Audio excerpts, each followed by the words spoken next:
పశ్చిమ గోదావరి జిల్లా భీమవరం డిఎన్ఆర్ క్రీడా మైదానంలో రాష్ట్ర స్థాయి పురోహిత క్రికెట్ కప్ సీజన్ 3 పోటీలు ఘనంగా ప్రారంభమయ్యాయి. నెల 28 వరకు జరిగే ఈ టోర్నమెంట్లో ఏపీతో పాటు తెలంగాణ, తమిళనాడు నుంచి మొత్తం 21 జట్లు పాల్గొంటున్నాయి. ఈ టోర్నమెంట్ పోటీలను ఎమ్మెల్యే రామాంజనేయులు, జిల్లా కలెక్టర్ నాగరాణి, ఎంపీ పాక వెంకట సత్యనారాయణ ప్రారంభించారు. బ్యాట్, బాల్ పట్టిన బ్రాహ్మణ యువత క్రికెట్లోనూ తమ ప్రతిభను చాటారు.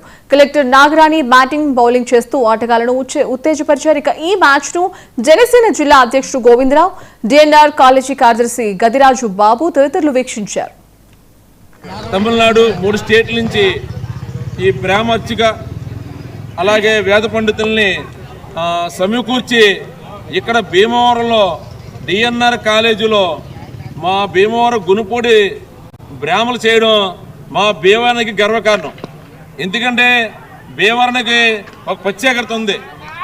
భీమవరంలో మేము దేనికి తీసిపోవన్న ఒక వృత్తాంతం ఉంది. అలాగే బ్రాహ్మణులు కూడా మేము అందులో ప్రతి దాంట్లో కూడా మేమేదో గుడిలోకి వెళ్ళాం, పంచి కట్టుకున్నాం టైప్లో పంచికి పూజ చేసాం అన్న టైప్లో కాకుండా మేము ప్రతి దానికి సమర్థులమే అని ప్రతి ఒక్క విషయంలో కూడా ఏ ఒక్క సమస్య వచ్చినా సరే ఆరోగ్యం అనేది ఎంత ముఖ్యమో, ఆరోగ్యం మహాభాగ్యం అంటారు.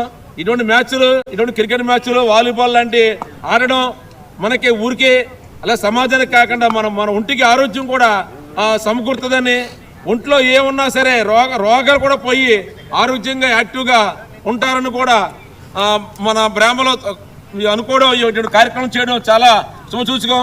అలాగే ఫస్ట్ ప్రైజు గెలిచిన వారికి మ్యాచ్ అయిన తర్వాత ₹1,00,000, సుమారు ₹1,00,000 దాటి ప్రైజు. అలాగే రెండో ప్రైజు ₹50,000. అలాగే ఇంచుమించు ఈ యొక్క కార్యక్రమానికి, ఈ కార్యక్రమం చేయాలన్నా ఈ భోజనాలని లేదంటే మన రూమ్స్ అని ఇతర ఖర్చులు సుమారు ₹15-18 లక్షల ఖర్చు పెట్టి